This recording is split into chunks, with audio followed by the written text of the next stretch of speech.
সুপ্রিয় দর্শক, আসসালামু আলাইকুম। বিএসআরএম গণতন্ত্র এখন অনুষ্ঠানে আপনাদের সবাইকে স্বাগত জানাচ্ছি। আমি সিকান্দার রেমান। সামনে জাতীয় সংসদের নির্বাচন কেন্দ্রিক সারা বাংলাদেশে উত্তাপ ছড়াচ্ছে। আলোচনা হচ্ছে সমালোচনাও। নির্বাচনের নানা দিক নিয়ে আজ আমরা আলোচনা করব।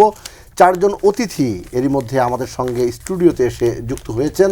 আমি পরিচয় করিয়ে দিচ্ছি। আমার ডান দিকে রয়েছেন বিএনপির vice chairman doctor Asaduzzaman Ripon. এরপর রয়েছেন ডক্টর জাহিদুর রহমান, গবেষক, কলামিস্ট ও রাজনৈতিক বিশ্লেষক। আমার বাঁদিকে রয়েছেন ডক্টর মোহাম্মদ হেলাল উদ্দিন, কর্মপরিষদ সদস্য, বাংলাদেশ জামাত ইসলাম।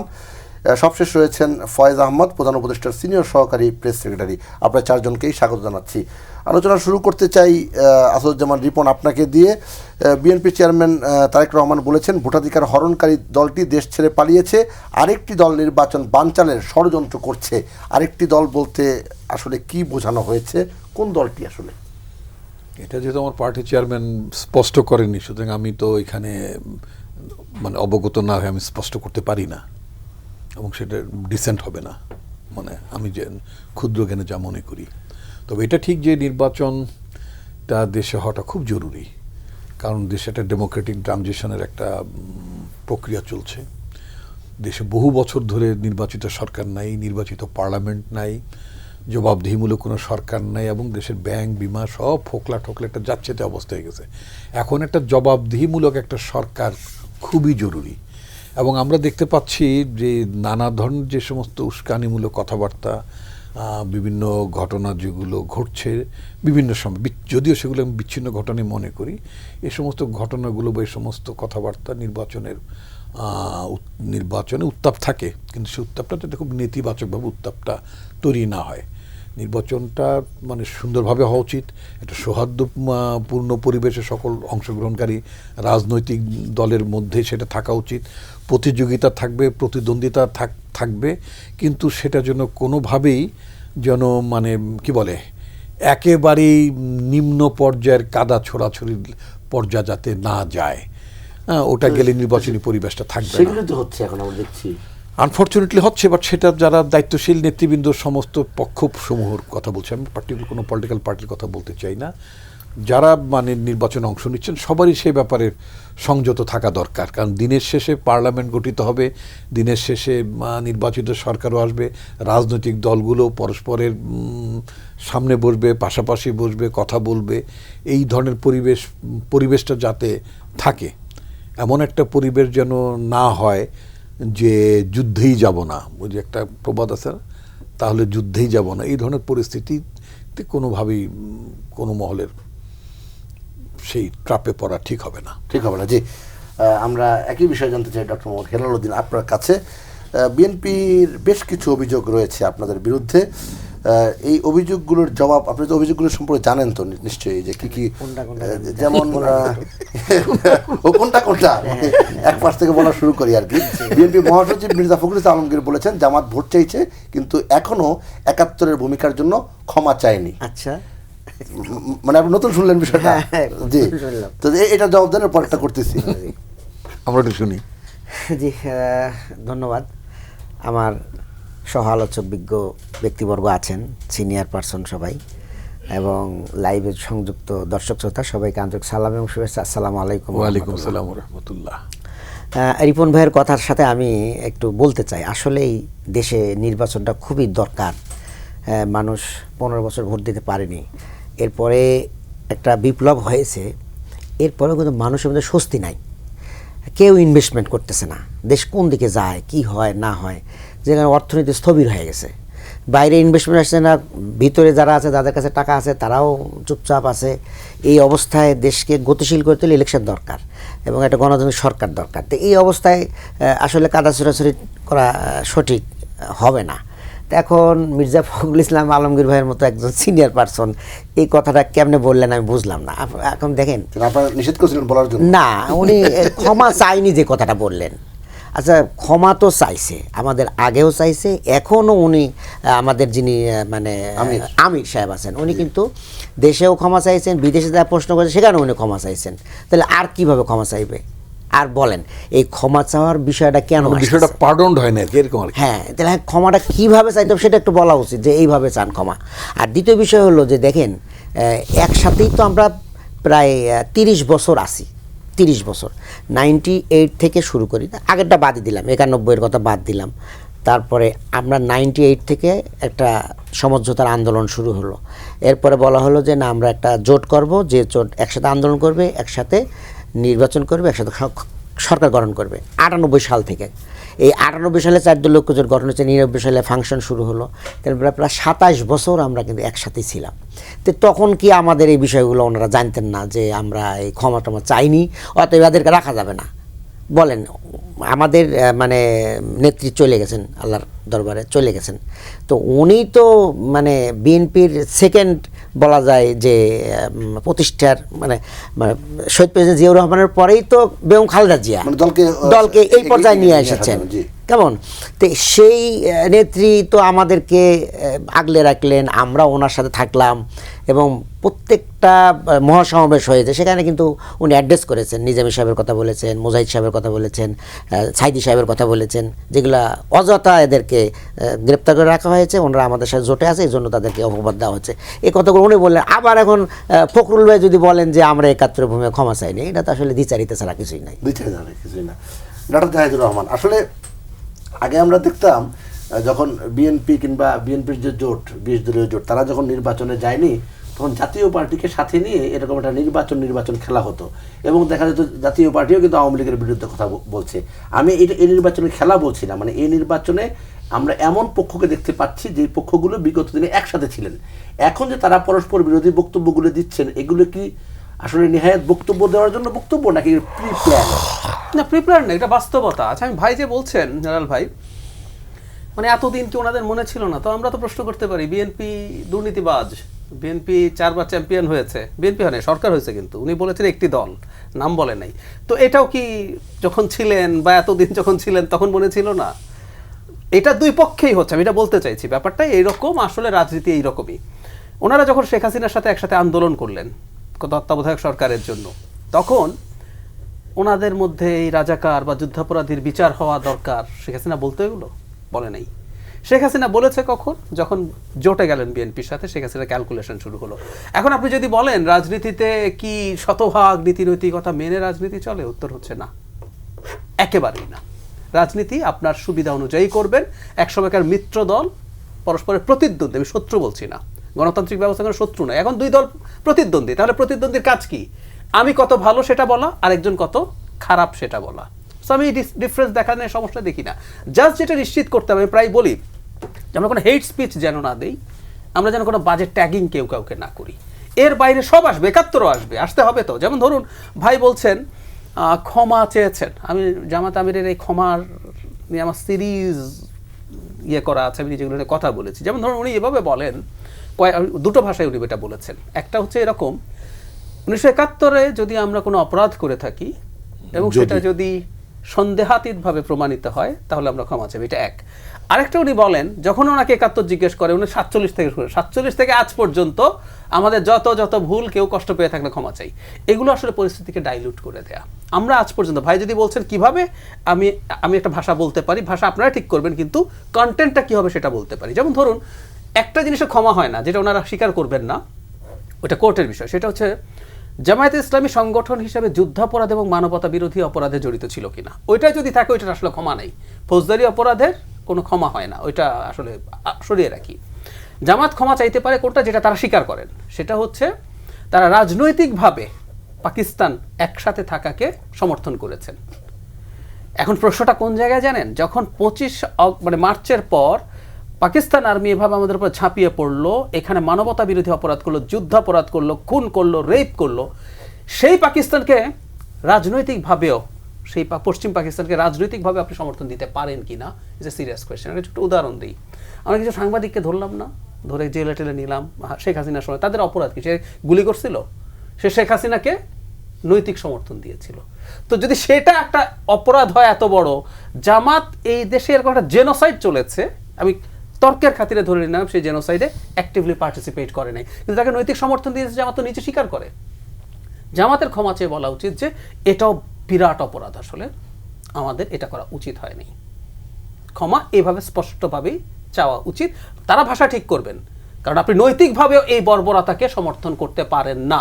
শুধুমাত্র ভারতের সাহায্যে স্বাধীন হলে আমাদের বিপদ হয়ে যাবে। এই দেশের মানুষ, আমি প্রায় বলি 25 তারিখ পর্যন্ত কিন্তু জামাত ওয়াজ অন রাইট ট্র্যাক। আপনি বলতেই পারেন যে আমি পাকিস্তান একত্র থাকুক চাই, কিন্তু অপারেশন সার্চ লাইট যখন শুরু হলো, যখন প্রথম দিনেই ঢাকায় একটা এরকম ক্র্যাকডাউন হলো, কয়েক হাজার মানুষ প্রথম দিনেই মারা গেল, ওইটা একটা পয়েন্ট। এরপর আসলে সরে আসার কথা, সরে আসা উচিত ছিল, এর আগ পর্যন্ত কোনো সমস্যা নেই। আর যদি এই জেনোসাইড না হতো তাহলে পলিটিক্যালি আপনি থাকতে পারতেন, হ্যাঁ আমি পাকিস্তান একসাথে চাই। আমি তো মনে করি শেখ মুজিবুর রহমানও পাকিস্তান ইন্টিগ্রেটেড চাইছেন শেষ দিন পর্যন্ত, উনি চাইতেই পারেন। তো এই হচ্ছে প্রবলেমের জায়গা, জামাতে এইভাবে এগুলো করা দরকার। আর সোফার যা হচ্ছে কাদা ছোড়াছুড়ি বলছেন, আমি কোনো এই পর্যায়েও দেখি না। আমি কিন্তু সোফার যেভাবে, বিশেষ করে সর্বোচ্চ দুই নেতা যেভাবে কথা বলছেন, I am very happy with that. আমি আরেকটু বেশি টাফ হওয়াকেও মনে করি ঠিক আছে। তারা যথেষ্ট সোবার, যথেষ্ট শালীন, যথেষ্ট সহনশীল। এমনকি ঠিকমতো ওই যে দলের নামও, আপনি দলের নাম জিজ্ঞেস করছেন, দলের নামও বলছে না ঠিকমতো, একটি দল, ওই পক্ষ বলছে আরেকটি দল, এভাবে বলছে।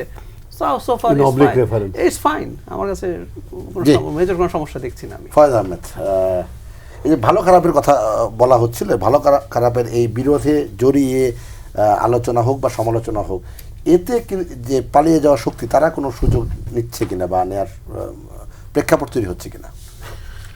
জি, আপনাকে ধন্যবাদ। সহ-আলোচকদের শুভেচ্ছা, যারা দেখছেন তাদেরও শুভেচ্ছা, রাত জেগে দেখছেন বলে। দেখুন, ঢাকা শহরে যদি কোনো কারণে আজকে এই মুহূর্তে একটা বিদ্যুৎ বিপর্যয়ও ঘটে, যারা উৎপেতে আছে তারা এটার সুযোগ নেওয়ার চেষ্টা করবে। সুতরাং আপনি যেটা বলছেন এটা অনেক বড় স্কেল, যে যেই রাজনৈতিক দলগুলি ২৬-এর অভ্যুত্থানে সরাসরি সক্রিয়ভাবে অংশগ্রহণ করেছে, তাদের বিপুল ত্যাগ রয়েছে, তাদের মধ্যেকার যে কোনো ধরনের দূরত্বই এটা অভ্যুত্থান বিরোধী শক্তির জন্য একটা সুযোগ, কখনো মনস্তাত্ত্বিক সুযোগ তৈরি করে, একটু স্বস্তি পায়। যখন ওনারা একে অপরকে গালাগালি করে তারা একটু আনন্দ বোধ করে, এটাও একটা সুযোগ। কিন্তু কথা হচ্ছে যে আপনি তো সব সুযোগকে আর গলা টিপে আটকে ফেলতে পারবেন না। যেটা জাহিদ ভাই বলল, রাজনীতিতে আমি কতটুকু বলা ঠিক হবে জানি না, তবে আমি একটা এক্সপিরিয়েন্স শেয়ার করি। কোভিডের সময় আমি তো সাংবাদিকতা করেছি। কোভিডের সময় আমি ব্রিটেনের কিছু গণমাধ্যমের জন্য, ওখানকার যে বাংলাদেশি কমিউনিটি, তাদের জন্য কিছু অনুবাদের কাজ করেছিলাম। অর্থাৎ ব্রিটেনের মেইনস্ট্রিম মিডিয়াতে যে সমস্ত রিপোর্টগুলি পাবলিশ হচ্ছিল, ইনফ্যাক্ট এটা আমি ব্রেক্সিটের সময়ও করছিলাম। তো ব্রিটেনের মেইনস্ট্রিম পত্রিকাগুলির রিপোর্ট বাংলায় অনুবাদ করে বাঙালি কমিউনিটিতে যারা আছেন, যে অনেকেই বাংলায় ভালো বুঝবেন, তাদের জন্য এই কাজটা করা একটা প্রতিষ্ঠানের মাধ্যমে আমি কাজ করেছিলাম। সেটা করতে গিয়ে আমার দারুণ দারুণ কিছু অভিজ্ঞতা হয়েছে। হঠাৎ করে দেখলাম যে এক জায়গায় একটা বিশাল আন্দোলন, এটা নিয়ে ব্রিটেনের সকল পত্র পত্রিকায় বড় বড় নিউজ। সে হচ্ছে বড় একটা ডেমনস্ট্রেশন হয়েছে, সেখানে ব্রিটেন সরকার মাস্ক পরাকে বাধ্যতামূলক করেছে। তাই খেয়াল করুন, মাস্ক পরাকে বাধ্যতামূলক করেছে। এই ডেমনস্ট্রেশনে কত লাখ মানুষ হবে? বিশাল বড়, সব পত্রিকায় বড় বড় কভারেজ। এখানে মানুষ হয়েছে সর্বসাকুল্যে 100 জন। এটাই অনেক বড় ঘটনা সেখানে। এবং কিসের জন্য? কোভিডের সময় দেখুন, মাস্ক পরার বিরোধিতা করে বাধ্যতামূলক করার প্রতিবাদে তারা একটা ডেমনস্ট্রেশনে এসেছে। যারা ডেমনস্ট্রেশন করতে এসেছেন প্রত্যেকেই মুখে একটা মাস্ক পরে এসেছেন এবং হাতে একটা মাস্ক, সেটা সে ছিঁড়ে ফেলে দিচ্ছেন। তাদেরকে যখন মিডিয়া জিজ্ঞেস করলো যে আপনারা এই নীতির বা এই নিষেধাজ্ঞার বিরুদ্ধে কেন ডেমনস্ট্রেশন করছেন, তখন তারা বলছিল যে আমরা আমাদের স্বাস্থ্যের জন্য মাস্ক পরে এসেছি, আমরা মাস্ক পরাকে শতভাগ সমর্থন করি, কিন্তু রাষ্ট্র আমাদের উপর চাপিয়ে দিবে এটা আমরা পছন্দ করি না, রাষ্ট্র আমাদেরকে অ্যাওয়ার করুক। এটা কোথাকার কথা বলছি? ব্রিটেনের। কত বড় ডেমনস্ট্রেশন? 100 জনের। সুতরাং এইটাকে আমি আমার দেশের বাস্তবতায় কল্পনা করতে পারি? তাও পারি না। এইটা উদাহরণটা এই কারণে দিলাম, আমাদের দেশের নির্বাচনে যে সহিংসতা বা সংঘাতের সংস্কৃতি, আমাদের দেশের নির্বাচনে এক দল অপর দল এবং সরকারকে দোষারোপ করার যে সংস্কৃতি, সেই সংস্কৃতির বিবেচনায় গত অন্তত 20-30-40 বছর আমরা যেভাবে দেখে এসেছি, অন্তত খুব কিছু আইসোলেটেড ইনসিডেন্ট ছাড়া এই নির্বাচনের তফসিল ঘোষণা বা তার পরবর্তীতে নমিনেশন পেপার সাবমিশন এবং আনুষ্ঠানিক প্রচার প্রচারণা শুরুর পর থেকে এই পর্যন্ত যদি আসি, যে জিনিসগুলি নিয়ে আমরা আলোচনা করছি, যে বিতর্ক নিয়ে আমরা মানুষকে প্রশ্ন করছি, আমি খুব পজিটিভলি দেখছি। বাট আমি এটাকে খুব ইউরোপের স্ট্যান্ডার্ড মনে করছি। যে আমরা জনাব তারেক রহমান তার নির্বাচনী সমাবেশে বক্তব্য রাখছেন, একটি দলকে অভিযোগ করছেন, নামও বলছেন না। খেয়াল করুন। অপরদিকে জামায়াত ইসলামী একটা অভিযোগ তুলছেন, একটি দল অমুক কার্ড নিয়ে যাচ্ছে, নামও বলছে না। এটা একটা অনেক বড় পরিবর্তন হয়ে গেছে। এগুলি অবজার্ভ করার বিষয়। তো কিন্তু সরকারের দিক থেকে যেটা বিষয় বা ইলেকশন কমিশনের দিক থেকে যেটা বিষয়, আমরা এটাতে সন্তুষ্টির কোনো জায়গা দেখি না। এটা সন্তুষ্টি ভয়ের কারণ হতে পারে। বরঞ্চ এই শেরপুরের যে ঘটনা, এটা আমাদের জন্য অ্যালার্মিং এই বিবেচনায় যে শেরপুর যদি লক্ষ্মীপুরে চলে যায়, লক্ষ্মীপুর যদি ফরিদপুরে চলে যায়, সেটা যদি আবার দিনাজপুরে ঘটে, তাহলে তো এটা আমরা কেউ সামাল দিতে পারবো না এবং কেউই অ্যাফোর্ড করতে পারবো না। সুতরাং যেহেতু সবগুলি রাজনৈতিক দল তারা খুব পরিষ্কার পরিচ্ছন্ন বক্তব্যের মধ্য দিয়ে, তারা পরিচ্ছন্ন একটা ইমেজ ধারণ করে সবচেয়ে বড় যে জিনিসের প্রত্যাশা করেন সেটা হলো সরাসরি মানুষের ভোট।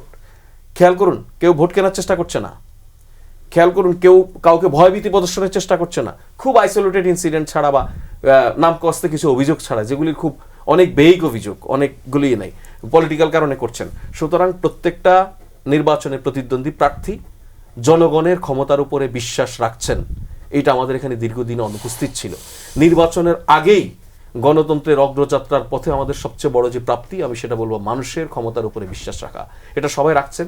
এটা যদি শেষ দিন পর্যন্ত 12 ফেব্রুয়ারি পর্যন্ত ধরে রাখতে পারেন, অতটুকু সংযম যদি আমাদের পলিটিশিয়ানরা দেখান, আমাদের পলিটিক্সকে আমরা বলতে পারবো বহু বছর এগিয়ে গেছে আসলে এই সময়ে। এটা আমরা প্রত্যাশা করি, এটা হবেই। জি, আমরা এরপর যেটা বিরতি নিয়ে আসি, এসে আরও আলোচনা করবো এই বিষয়ে। সুপ্রিয় দর্শক, আপনারা দেখছেন বিএসআরএম গণতন্ত্র এখন অনুষ্ঠান। ছোট্ট একটি বিরতি নিয়ে ফিরছি, আশা করি আমাদের সঙ্গেই থাকবেন। সুপ্রিয় দর্শক, বিরতির পর বিএসআরএম গণতন্ত্র এখন অনুষ্ঠানে আরও একবার স্বাগত জানাচ্ছি। আমি সিকান্দার রেমান। ডক্টর আসাদুজ্জামান রিপন আপনার কাছে যেতে চাই। অনেক সৌহার্দ্যপূর্ণ আলোচনা হচ্ছে। এই সৌহার্দ্যপূর্ণ আলোচনার মাঝেই বেশ কিছু অভিযোগও কিন্তু আছে। একবারে স্পেসিফিক যদি বলি, বিএনপির যে সমস্ত জায়গায় বিএনপি সরাসরি নির্বাচন করছে, প্রতিটা জায়গায় কিন্তু একবার কমন একটা কথা যে চাঁদাবাজ, এবং নাম ধরে ধরে চাঁদাবাজির কথা বলা হচ্ছে, স্লোগান দিচ্ছে, এবং জামাতের নারী সদস্যদের উপর হামলার অভিযোগ করছে। স্বয়ং জামাতের আমির স্বয়ং তিনি করেছেন যে একটি দলের এক হাতে ফ্যামিলি কার্ড, আরেক হাতে নারীর গায়ে হাত দেয়া হচ্ছে, এই অভিযোগ তিনি করেছেন। এবং এই যে বিষয়গুলো, এগুলো কিন্তু সোশ্যাল মিডিয়ার কল্যাণে পজিটিভ হোক নেগেটিভ হোক মানুষের কাছে কিন্তু যাচ্ছে। মানুষ কিন্তু সত্যটা জানতে চায়। আপনি আপনার জায়গা থেকে একটু বলবেন। ধন্যবাদ আপনাকে।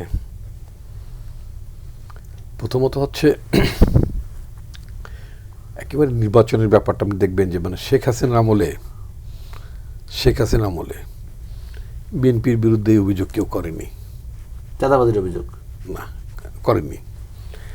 যেই না মানে শেখ হাসিনা পালিয়ে যাওয়ার পরে যখন একটা নতুন নির্বাচনের পরিবেশ আসলো, কোনো রাজনৈতিক দলের মনে হলো যে তারা ক্ষমতা চলে যেতে পারেন, ক্ষমতা চলে আসতে পারেন, তারপর থেকে তখন এটা তাদের কৌশল হতে পারে যে প্রতিপক্ষকে যদি একটু মেলাইন করা যায়, এবং মানে বট বাহিনী বলে একটা নাম ঠামি দেয়। আমি কোনো আগে বট বাহিনী শুনি না, কোনো খেজুর বাহিনী বা কোনো কিছু শুনি, কিন্তু এখন ইদানিং একটা নতুন শব্দ শুনতেছি, সেটা হচ্ছে বট বাহিনী। হ্যাঁ, এই বট বাহিনীদের বটীয় যেই কর্মকাণ্ডের মধ্য দিয়ে এই ধরনের একটা অভিযোগ প্রায় আপনি দেখতে পাবেন, এবং এটা খুব ভালো দিক না। এটা একেবারেই আপনার একটা নির্বাচনকে কেন্দ্র করে একটা নোংরা ট্যাকটিক্স। তবে ভালোর দিকটা হচ্ছে যে যেটা ডক্টর জাহেদ বললেন, মানে ফয়েজ উনিও বললেন, কি সেটা হচ্ছে যে কোনো রাজনৈতিক দল কারোর নাম উল্লেখ করছেন না, বাট নাম উল্লেখ না করার মধ্য দিয়ে এক ধরনের শালীনতা বা এক ধরনের কি বলে উত্তেজনা কমানোর একটা নিঃসন্দেহে একটা চেষ্টা আছে, নিঃসন্দেহে। But at the same time যতই শীর্ষ পর্যায় থেকে নাম উল্লেখ করা হোক বা না হোক, এটা তো সত্য যে মানুষ তার মতো করে একটা কিছু বুঝে নেবে নাকি, মাঠে তো আর কেউ নাই। মানুষ তার মতো করে তো একটা বুঝে নেবে। আমি তো কোনটা সে বুঝে নেবে সেটা তো আমি ডিক্টেট করে দিতে পারি না। এই স্বাধীনতা তো তার আছে। এটি হচ্ছে বিপজ্জনক। যখন তিনি ইন্ডিপেন্ডেন্টলি একটা জাজমেন্টে যাবেন যে বোধহয় একেই বলেছে, বোধহয় অথবা তাকেই টার্গেট করেছে, অথবা এই অভিযোগটা তার বিরুদ্ধে, এটা আমি আবারও ঠিক আগের পর্বে যে আলোচনা যেটা বলছিলাম যে এগুলো পরিহার করা উচিত। আমাদের দেশে একটা অবাধ, সুষ্ঠু, নিরপেক্ষ নির্বাচন হওয়াটা খুব জরুরি, খুবই জরুরি, তাই না? তো এর ধরনের যেটা খুবই জরুরি, যদি আমরা সবাই মনে করি যে আমাদের একটা চমৎকার নির্বাচন, একটা চমৎকার বা একটা কন্ডিসিভ এনভায়রনমেন্ট থাকা দরকার, ভোটারদের মধ্যে মানে বিদ্বেষ অথবা হিংসা কোনো পর্যায়ে যাতে বিষয়টা না ছড়ায়। কম্পিটিশনটা হওয়া উচিত প্রোগ্রামের, জি দেশটাকে কিভাবে রিবিল্ড করব। শেখ হাসিনার শাসনামলে বাংলাদেশের কয়েক মিনিটের মধ্যে রাষ্ট্রের প্রাইভেট সেক্টরের 7-7টা ব্যাংক একজন ব্যক্তির হাতে তুলে দেওয়া হলো ডিজিডিএফআই তত্ত্বাবধানে। সোজা কথা, ঢাকার একটা হোটেলে প্রবাবলি, আমি যেটা শুনেছি, আমি তো এত ওসব জায়গায় তেমনটা যাইতেও না, ওয়েস্টিন হোটেল টোটেল কি একটা আছে দিকে, হ্যাঁ, ওই ধরনের একটা হোটেলে নাকি নাম শুনতে হোটেলের স্পেসিফিক কোথায় তা না মানে বুঝছিলাম, এরকম একটা- জানেন না, জান না সেটা হাঁসের মাংস পাওয়া যায় হাঁসের মাংস না পাওয়া গেল ওখানে। জি ওটা পাওয়া গেল তারপর ওখানে। তো হাঁসের মাংস খাওয়ার জন্য ওখানে, আমার বাড়ি মুন্সিগঞ্জ বিক্রমপুরে, আমার ওখানকার মানুষে মানে হাঁসের মাংস এবং চিতই পিঠা এবং সিটরুটি বলে, যারা মুন্সিগঞ্জের লোক যারা যদি কেউ জানেন তারা খুব ভালো করে জানেন, খুবই প্রসিদ্ধ এবং আমাদের একটা খাওয়ার প্রচলন আছে। এটার জন্য 500-600 টাকার হাঁস খাওয়ার, মানে পুরো হাঁস খেলে 5-7 খাওয়া যায়। ওইটা খাওয়ার জন্য কি আপনার ওই ওয়েস্টিন ইস্টিন থিস্টিনে যাওয়ার কোনো দরকার আছে নাকি? কোনো দরকার নেই, বাড়িতেই তো হয়। যাই হোক, দ্যাটস এ ডিফারেন্ট ইস্যু। আমি বলতে চাচ্ছিলাম যে এই ধরনের একটা 5 তারকা হোটেলে ডিজিডিএফের তত্ত্বাবধানে আপনার 7-7টা ব্যাংক শেখ হাসিনা তার অনুগত এস আলমের হাতে তুলে দেয়, সোজা কথা, স্ট্রেইট। আচ্ছা, তো রাষ্ট্রটা তো এইভাবে ফোকলা হয়ে গেছে, রাষ্ট্রটা তো ফোকলা হয়ে গেছে, রাষ্ট্র তো অসুস্থ হয়ে গেছে, এটা খুব দ্রুত সুস্থ করা যাবে না। সুতরাং এই যে অর্থনৈতিকভাবে রাষ্ট্রটা যে এত পঙ্গু হয়ে গেল, এই রাষ্ট্রটাকে তো আমাদের রিবিল্ড করতে হবে। কীভাবে করবে, দ্যাট ইজ ইম্পর্টেন্ট।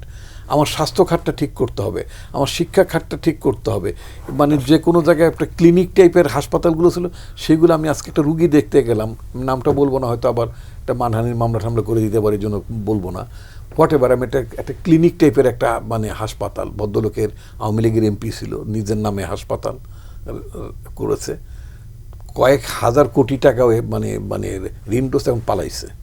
তো এই যে ক্লিনিকগুলোকে মেডিকেল কলেজ বানায় দেওয়া, কথাটা খেয়াল করবেন, ক্লিনিকগুলোকে মেডিকেল কলেজ বানাই দিছে। ওখানে একটা জুনিয়র ডাক্তার, আমার কন্যার চেয়ে অনেক ছোট, আমার মেয়েও তো ডাক্তার, তো তাকে আমি জিজ্ঞেস করলাম, তো বললো যে সে এই হাসপাতাল মানে এই কলেজ থেকে সে পাশ করেছে। তো আমি বুঝতে পারলাম যে কি মানে মেডিকেল শিক্ষারও কি দৈন্যতা, কারণ সে তো যথেষ্ট, যে ডাক্তার তো এখানে একজন আছেই, হ্যাঁ, মানে যথেষ্ট রুগী দেখার সুযোগ ছিল না, তাই না? মানে তার কি বলবো, আর এই যে সমস্ত জায়গাতে একটা নৈরাজ্য, বিশৃঙ্খলা, জায়গায় জায়গায় বিশ্ববিদ্যালয়, জায়গায় জায়গায় মেডিকেল কলেজ, কি না, মানে একটা দেশটাকে যে কি অবস্থা করে রেখে গেছে। কালকে আমার সাথে একজন, মানে আই আন্ডারস্ট্যান্ড যে ভদ্রলোক একটু ওই মানে পতিত স্বৈরাচারের প্রতি একটু সহানুভূতি আছে, বলি ইউনূস সরকার 1.5 বছরে কিছুই করতে পারবে না, হারামদাদার দেশটা, হারাম দেশটাকে যে অবস্থায় আওয়ামী লীগ রেখে গেছে, এইটা যে এখন পর্যন্ত খাচ্ছ, এখন পর্যন্ত রাস্তা দিয়ে যাচ্ছ, যেতে পারতো, এটার জন্য শুকরিয়া করো। ওবায়দুল কাদের বলছিল যে কি বলে যে 10 লক্ষ মানুষ মারা যাবে নাকি, 5 লক্ষ বলছিল, হোয়াট এভার। তো আমার তো মনে হয় মানে 200 লোকও মারা যায় নাই। তো এই ধরনের একটা পরিস্থিতিতে দেশটার মধ্যে, সেই দেশটাকে আমরা কি করে আবার আমরা মানে এটাকে আবার একটা ভালো জায়গায় নিয়ে যেতে পারি রাষ্ট্রটাকে, সেটা শিক্ষা খাত বলেন, স্বাস্থ্য খাত বলেন, সিভিল অ্যাডমিনিস্ট্রেশন বলেন, পুলিশ বলেন। একটা পত্রিকায় দেখলাম যে পুলিশের মানে খুবই মোরালটা মানে ব্রেক হয়েছে। পুলিশের মোরাল যে ব্রেক হয়েছে তার তো প্রমাণই যে আমাকে এখন পর্যন্ত পুলিশিং এর দায়িত্বটা আর্মিকেই করতে হচ্ছে। তো এই আপনি যেগুলো বলছেন, আমি 31 দফার মধ্যে একবারে পুঙ্খানুপুঙ্খ আপনারা বলেছেন, এখন নির্বাচনের আগ মুহূর্তে এই জিনিসগুলো কি আমরা যেটা চাই, আমরা একটা ইতিবাচক রাজনীতি করতে চাই। আমার পার্টির চেয়ারম্যান তারেক রহমান, তিনি তার রাজনীতিতে তিনি তুলে ধরছেন দায়িত্ব। রাষ্ট্র, আমরা তো ক্ষমতা শব্দটা ব্যবহার করি না, আমরা যদি রাষ্ট্র পরিচালনার দায়িত্ব পাই, তাহলে আমাদের ভবিষ্যতে সরকার এই দেশের জন্য, এই দেশের জনগণের জন্য কি করবে। উনি রাজশাহীতে গেছেন, সেখানে ফারাক্কার কথা বলেছেন, পানির কথা বলেছেন, খালগুলো সংস্কারের কথা বলেছেন। আমরা তো আমাদের প্রোগ্রামগুলোর কথা বলছি, আমরা তো বিশোধগারের কথা বলছি না। সুতরাং সকল রাজনৈতিক দল, আমি ঠিক আবার ওই আগের পর্বের মতোই বলতে চাই, সকল রাজনৈতিক দলগুলো উচিত হবে জনগণের সমর্থন পাওয়ার জন্য, জনগণকে কনভিন্স করার জন্য, তারা রাষ্ট্রের দায়িত্ব পেলে জনগণের জন্য কি করতে পারে, দেশটাকে কিভাবে প্রগ্রেস করাতে পারে, অ্যাডভান্স করাতে পারে, তাই না? তাদের হাতে বা তাদের নেতৃত্বে দেশটা কতটা ভালো থাকবে, দেশের মানুষ কতটা ভালো থাকবে, সে প্রোগ্রামগুলো তুলে ধরা দরকার, যেটা আমার নেতা তারেক রহমান করছেন। আপনি ইতিবাচক রাজনীতির কথা বলছিলেন। এখন যখন 300 আসনে বিএনপির যারা প্রার্থী তো একা মুভ করে না, প্রার্থীর সঙ্গে আরো লোকজন মুভ করে এবং ছোট ছোট দল বানিয়ে তারা বিভিন্ন বাসা বাড়িতে যাচ্ছে, Campaign নারীদের আছে, পুরুষদের আছে, ইয়ং জেনারেশনের আছে। তো বিএনপির নারী সদস্যরা কোথাও গিয়ে ভোট চাইলে সমস্যা হয় না, জামাতের কোনো নারী সদস্য বোরকা পরে ভোট চাইতে গেলে সেখানে সমস্যা হয়, তাদের গায়ে হাত দেওয়া হয়। একবারে আমি নিজে অভিযোগ না, করেছি। এইটা মানে আপনি যে অভিযোগটা তুলেন, আমি এটা আমির করেছি এই right। অভিযোগটা। এবং এটা মানে এটা আমি এক্স্যাক্টলি আমি জানি না, এটা মানে হয়তো নিশ্চয়ই উনি শুনেছেন বা ওনার কাছে অভিযোগ এসছে, তো এটা হওয়া উচিত হয়নি। স্ট্রেট মানে কোনো দলেরই কোনো যারা ক্যাম্পেইন করে, এটা তো নির্বাচন আচরণবিধি লঙ্ঘনের ব্যাপার। মানে এটা কোনো দলের পক্ষে অপর পক্ষের নির্বাচনে ক্যাম্পেইন করার তার যে রাইট, যে প্রিভিলেজ, এটাকে আপনার কোনোভাবে বাধাগ্রস্ত করার কারোর অধিকার নেই এবং এটা হওয়া উচিত নয়, এবং এইটা আমাদের সবারই পরিহার করতে হবে। জি, ডক্টর মোহাম্মদ হেলাল উদ্দিন, আপনাদের বিরুদ্ধে বড় দুটি অভিযোগ, আপনি একটু এই দুটো অভিযোগের জবাব নিশ্চয়ই দেবেন। একটা হচ্ছে আপনারা নাকি জান্নাতের টিকিট বিক্রি করেন, আসলে টিকিটগুলি কোথায় পাওয়া যায়? পুরনো অভিযোগ, জি, এটা প্রতিদিন আসছে, এটা আমাদের কাছে প্রতিদিন আসছে, আমরা বাইরে রিপোর্ট এখনো করে যাচ্ছেন কিনা? হ্যাঁ, এখনো করছেন কিনা? জান্নাতের টিকিট আসলে কোথায় কিভাবে বিক্রি করেন? আচ্ছা, জান্নাতের টিকিট একটা দরকার আমারও তো দরকার, সবারই দরকার। আমাদের সবার আমাদের জন্য একটা টিকিট আমার জন্য রিজার্ভ করবেন, আমরা পাবো কোথায়? বিক্রি করছে, সেগুলো দিবেন। আচ্ছা, আমি একটু বলি, জাহিদ ভাইয়ের কথা থেকে শুরু করি যে আমরা শেখ হাসিনার সাথে জোট করি নাই। জোট বলি নেই, আন্দোলন বলেছে। না, আমি জোট বলি নাই, আমি আন্দোলন আচ্ছা, বলেছেন। আমি কেয়ারফুল আছি। আমরা কিন্তু 91 পার্লামেন্টের পরে আমরা 94 দিকে বলছিলাম যে কেয়ারটেকার বিলটা মানে করা হোক, কিন্তু সেটা হয় নাই। পরবর্তীতে আমরা আন্দোলন শুরু করি। মাগুরার উপনির্বাচনে যখন হলো, ভরাডুবি হলো বা একটা ঘটনা ঘটলো, মানে ভোট লুটপাট হলো আর কি। লুটপাট হলে তখন চিফ ইলেকশন কমিশনার ছিলেন বিশ্ববিদ্যালয়ের রৌফ সাহেব, উনি পদত্যাগ করলেন যে আমি এই দায়ভার নিয়ে থাকতে পারবো না, পদত্যাগ করলাম। তখন আওয়ামী লীগ তারা আন্দোলন শুরু করলো, আমাদের একই সাথে আমরা যুগপৎ আন্দোলন করছি। আমরা কোনো একসাথে আমরা জোট করি। 2 নম্বর হলো দুর্নীতির কথা। হেলাল ভাই, আমি একটু যুক্ত করে দিই। At that time Sheikh Hasina probably না, উনি তখন বিরোধী দলের নেত্রী ছিলেন। আমার স্মৃতি মোটেই বিস্তৃত হয়নি এবং আমার চোখ সঠিক কথাই বলছে, মানে আমি যা দেখেছি সেটা হচ্ছে যে আমার স্পষ্ট খেয়াল আছে, এক পাশে তখন মধু সাহেব, ব্যারিস্টার মধুদ আহমেদ, তিনি জাতীয় পার্টিকে রিপ্রেজেন্ট করতেন, তিনি এক পাশে বসেছিলেন, আর এক পাশে আপনাদের তৎকালীন আমিরে জামাত, না উনি মৌলানা নিজাম আমিরে জামাতই ছিলেন বোধহয়, না ছিলেন আমির, তখন সেক্রেটারি ছিলেন। তো মৌলানা নিজামী সাহেব উনি এক পাশে মানে বসেছেন এবং জামাত থেকে যারা নির্বাচন তারাও বসেছেন। সুতরাং এগুলো তো আমরা জানি। যুগপৎ আন্দোলন ঘোষণা করতে হলে একসাথে বসছে, এটা ঠিকই আছে সংসদে, এবং সেটা সংসদীয় কক্ষেই বিরোধী দলের। এই যে এর একটা ঘটনা, আর একটা দুর্নীতির বিষয়ে আমরা তখনও কথা বলছি। 2003 সাল, আমি তখন ছাত্র শিবিরের কেন্দ্রীয় দপ্তর সম্পাদক, আমি রাজশাহী ইউনিভার্সিটির সভাপতি ছিলাম, পরের বছর আমি কেন্দ্রের দপ্তর সম্পাদক। আমাদের শিবিরের প্রতিষ্ঠা বার্ষিকী 6 তারিখে, সেখানে চিফ গেস্ট ছিলেন হলো আমাদের সাবেক আমির জামাত অধ্যাপক গোলাম আজম সাহেব। উনি সেখানে সরকারকে সমালোচনা করে দুর্নীতির কথা উনি অ্যাড্রেস করলেন। করার পরে আমাদের মানে তখন সরকারের পক্ষ থেকে সিরিয়াসলি মানে করলেন যে আপনাদের সাবেক আমির উনি আমাদের ব্যাপারে এরকম কথা বলতেছেন, উনি তাহলে এটা কেমন হয়। হ্যাঁ, তো যাই হোক, তখন আমরা প্রকাশ্যে বলিনি, আমরা ইন্টারনালি প্রাইম মিনিস্টারকে জানাইছি যে এগুলো কারেকশন হওয়া দরকার। বিশেষ করে একটা কথা আমরা তখন বলছি, যেটা আমরা ফ্রেশে বলিনি, যে আপনার পুত্র তারেক রহমান সাহেবকে একটা মন্ত্রণালয় দেন, সে একটা মন্ত্রী বানান, কারণ সামনের দিনে তো সে আসবে একটা পর্যায়ে, আপনি তো আর সারা জীবন থাকবেন না, আপনার পরে তো উত্তর আগে একটা মন্ত্রী দিয়ে তাকে একটু তৈরি করেন, তাহলে সে অন্যান্য মন্ত্রণালয়গুলোতে মন্ত্রীদেরকে নির্বিঘ্নে কাজ করতে দিবে। তখন খুব হচ্ছিল, চাউর হচ্ছিল, আমরা তাকে পরামর্শ দিয়েছি, কিন্তু উনি তো করছিলেন না, উনি তাকে মন্ত্রী করেন নাই না, কিন্তু উনি তো কোনো জায়গায় ইন্টারফেয়ার করছিলেন না। না উনি করেন নাই, বাট এটা তো আপনি দেখেন না পত্রপত্রিকাগুলো দেখেন, তখনকার পত্রপত্রিকা ব্যাপক লেখালেখি হয়েছে। আমরা সেটা আওয়ামী ওনাকে পত্রিকাগুলো জানাই লিখছে, যে এইগুলো কথা আসতেছে, আপনার তার একটা মন্ত্রী দিয়ে তাকে একটু চালু করেন, একটা মন্ত্রণালয় চালাইলে অভিজ্ঞতা হলো, এবং অন্যান্য মন্ত্রণালয়গুলো উনি হাত দিবেন না, তাহলে আপনিও ওটা সেফ হলেন। যাই হোক, আমরা এগুলো কথা বলছি, আমরা প্রেসে বলিনি। যাক, একদিন বলার পরে যেহেতু কাউন্টার আসছে, আমরা প্রেসে বলিনি, ওনাকে পার্সোনালি বলেছি। এরপরে আমি একটু বলি যে ঘটনা ফয়েজ ভাই বলেছেন ছোট ছোট কিছু, আসলে ছোট ঘটনা নয়। আজকে পর্যন্ত আমি দেখলাম আজকেই প্রায় 15-16টা ঘটনা ঘটেছে, এবং গতকাল সহ নারীদের যে আমাদের 15 আসনে আমির জামাত আমাদের যেখানে দাঁড়াইছেন, ঢাকা 15 আসনে আমাদের নারীদের উপর হামলা করা না, জীবন ভাই তো বললেন এটা হওয়া উচিত না, এরকম উচিত না, হ্যাঁ, জি। বলছেন যে ওনার নলেজে নাই ভালো কি মন্দ, কিন্তু ঢাকা 15 আসনে প্রায় 10-15 জন আমাদের নারী কর্মী আহত হয়েছে। ঢাকা 4 যেটা, সেখানে একজন বয়স্ক আমাদের নেত্রীর ঘাড়ে কোপ মারিছে, জানেন, 4টে সেলাই দেওয়া লাগছে, মরে যেত, কালকে 2টা মার্ডার হয়ে যেত। এরপরে হলো শেরপুরের যে নৃশংস ঘটনা হয়েছে, মানুষ একটা উত্তেজনা সৃষ্টি হতে পারে, মারামারি কিছু হতে পারে, কিন্তু যে মারা যাচ্ছে এরপরও তাদের উপরে, কিন্তু শেরপুরের ঘটনাটা আপনি পুরোটা জানেন তো না? আমি জানি তো। তা আমরা যেটা লাইভে দেখলাম, আমরা তো দেখি নাই, এই যে প্রশাসনের পক্ষ থেকে বলা হচ্ছিল যে আপনারা এই রাস্তাটি অ্যাভয়েড করে যান, পেছন দিয়ে যান, সামনে দিয়ে গেলে একটা উত্তেজনা তৈরি হতে পারে, অনুরোধ তো করেছে। শুধুমাত্র ইগোর কারণে কি ওই রাস্তাটা ব্যবহার করতে হয়েছে? না, সেটা না। দেখেন, একটা প্রশাসন যেখানে আছে, তার পুলিশ আছে, তার প্রশাসন আর্মি না, আছে, সেনাবাহিনী সহ বলছিল যে সেনাবাহিনী, আপনারা পেছন দিয়ে যান। পেছন বিএনপির প্রার্থী, বিএনপির নেতারাও একই হ্যাঁ, মানে খুবই পেছন দিয়ে গেলে কি যে বিনয়ের সাথে মানে খুব বেশি সমস্যা হয়ে যেত, একটা যান তো বাঁচত। যান বাঁচত, কিন্তু যান মারার জন্য কেন এত উদ্গ্রীব হওয়া লাগবে বলে তো? আপনি একজনকে বলতে এইদিকে যান, আর একজনকে আপনি সাইডে দিয়ে রাখবেন, এটা হয় কেমন? দুজনকে দুদিকতে পাঠাই দেন, যাও তোমরা এদিক যাও, তোমরা এদিক যাও। এটা করলে হয় কি? আমরা তো গ্রামেরই মানুষ, গ্রামে সালিশ মীমাংসা করি না আমরা, যে বা ঠিক আছে গোলমাল হচ্ছে, তোমরা এদিক যাও, তোমরা এদিক যাও। আপনি একজনকে তুমি এদিক যাও, আর একজনকে সাইডে দিয়ে রাখবেন, এটা কেমন কথা হলো? এটা হয় না। এরপরে আপনি গতকালও আর একটা ঘটনা ঘটেছে, কুমিল্লা 6 সম্ভবত, এটা ওনাদের নিজেদের মধ্যে ঘটনা, আরেকটা লোক মারা গেছে, কিন্তু গতকাল একটা মারা গেছে।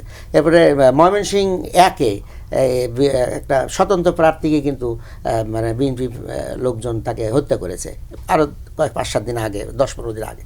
তো এইভাবে কিন্তু ঘটনা অলরেডি 4-5 জনকে নিহত হয়ে গেছে, এবং আমাদের আরও 3 জন প্রায় খুবই মানে তাদের অবস্থা আশঙ্কাজনক, যে কোনো সময় দুর্ঘটনা সংবাদ আসতে পারে। এইভাবে কিন্তু এবার আবার রিপন ভাই যে কথাটা বলছেন যে চাঁদাবাজির বিষয়টা, দেখেন এই 5 তারিখের পরে কি চাঁদাবাজি হয়নি? তাই হয়েছে তো, তাহলে কারা করলো? হয় জামাত করছে, তাহলে বিএনপি করছে। আপনারা কিন্তু এই চাঁদাবাজির অভিযোগে আপনারা নিজেরাই প্রায় 7,000 লোককে বহিষ্কার করেছেন। না, আমরা এটা তো না, না, হয়েছে দেখি তো পার্টি করেছেন।